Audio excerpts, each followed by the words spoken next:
में कर्मों की महिमा बहुत विलक्षण है महाराज। कर्मों की ऐसी लीला है कि व्यक्ति बच नहीं सकता है। जितना मर्जी छुप करके गुफा में जाकर के, पाताल में जाकर के, दिन में रात्रि में कहीं भी कर ले, मन से वाणी से, लेकिन उससे बच नहीं सकता। बिना भोगे कर्म क्षीण नहीं होते। व्यक्ति सोचता है कौन देख रहा है, कौन देखने वाला है, मैं ही कर रहा हूं, क्या दिक्कत है। तो महाराज ऐसे ही एक सेठ राजस्थान का रहने वाला कपास का काम करना चाहता था, रुई का काम करना चाहता था जिससे धागा बनता। तो उस काम के लिए राजस्थान से महाराज कलकत्ता गया और कलकत्ता में भी एक व्यापारी मिला और वो भी कारोबार करना चाहता था। तो दोनों जनों ने मिलकर के कारोबार करने के लिए निर्णय ले लिया और निर्णय लेकर के महाराज तो कलकत्ता का जो व्यक्ति था वो तो वहीं का रहने वाला था, सीधा साधा, और उसने भी अपना पैसा सब सेठ जी के यानी सेठ के पास में रख दिया, एक जगह इकट्ठा कर दिया कि ऐसे काम करेंगे। अब तो सारी बात तय हो गई।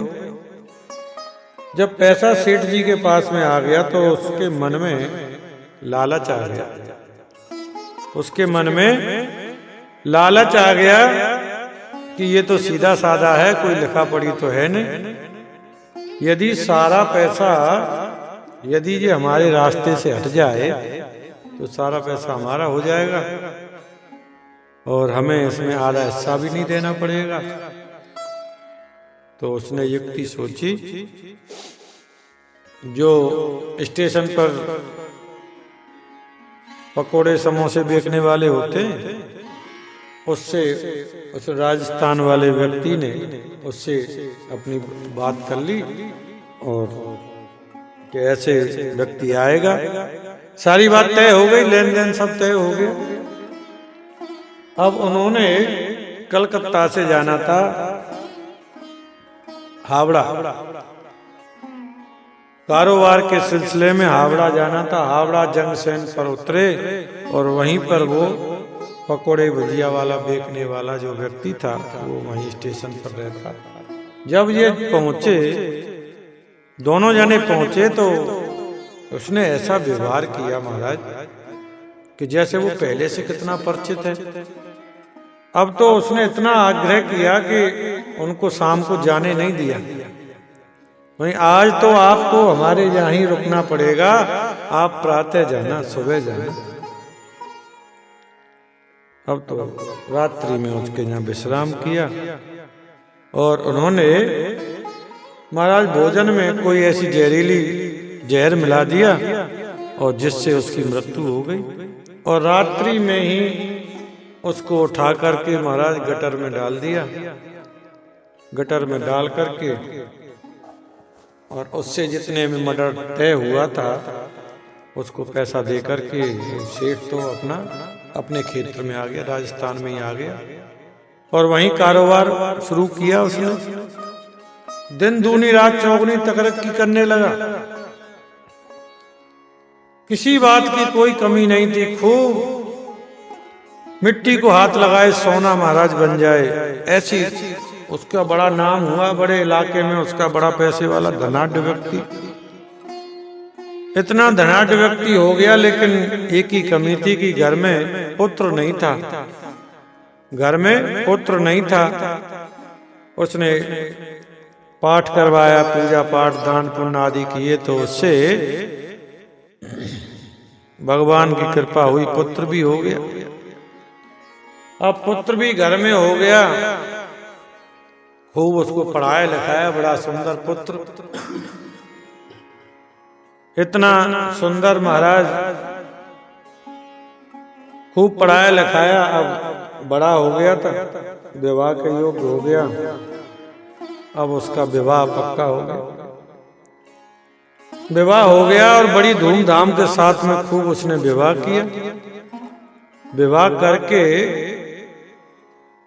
वो आ ही रहा था कि रास्ते में ही उसकी तबीयत खराब हो गई।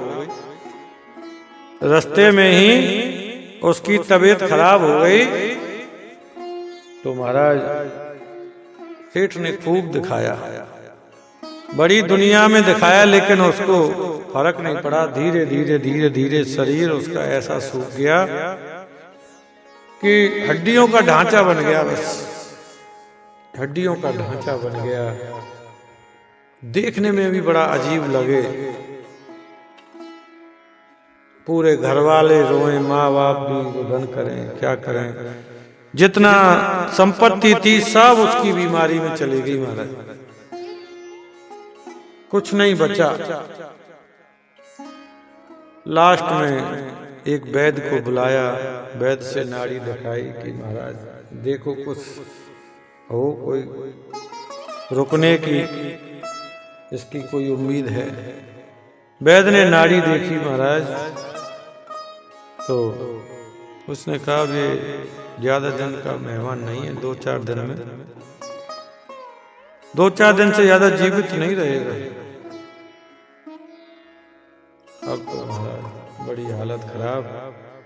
उन 2-4 दिनों के बीच में ही क्या होता है, रात्रि के वक्त ना जाने उसके शरीर में कहां से चेतना आ गई।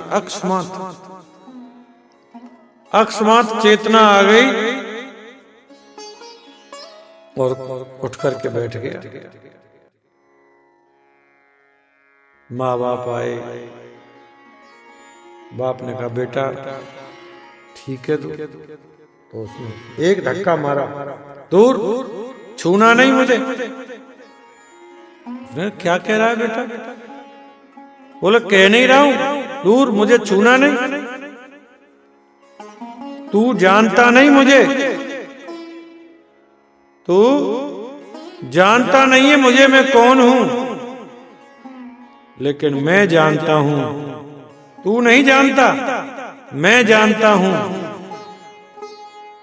क्योंकि मैं वही बंगाली युवक हूं जिसको तुमने जहर दे के मार दिया था। देखिए गोविंद की लीला, देखिए भगवान की लीला, कर्मों की गति। व्यक्ति ये सोचता है कि मैंने तो कर लिया, कोई देख नहीं रहा है, लेकिन उसकी आंखें तो हर जगह देखती हैं, उससे कोई छिप नहीं सकता। वो बड़ा आश्चर्य में पड़ गया, सेठ बड़ा आश्चर्य में पड़ गया, ये क्या कह रहा है? बोले मैं बिल्कुल ठीक कह रहा हूं, मैं वही हूं जिसको तुमने जहर दे के मार दिया था। अच्छा, इस बात की उसकी घरवाली को भी नहीं पता।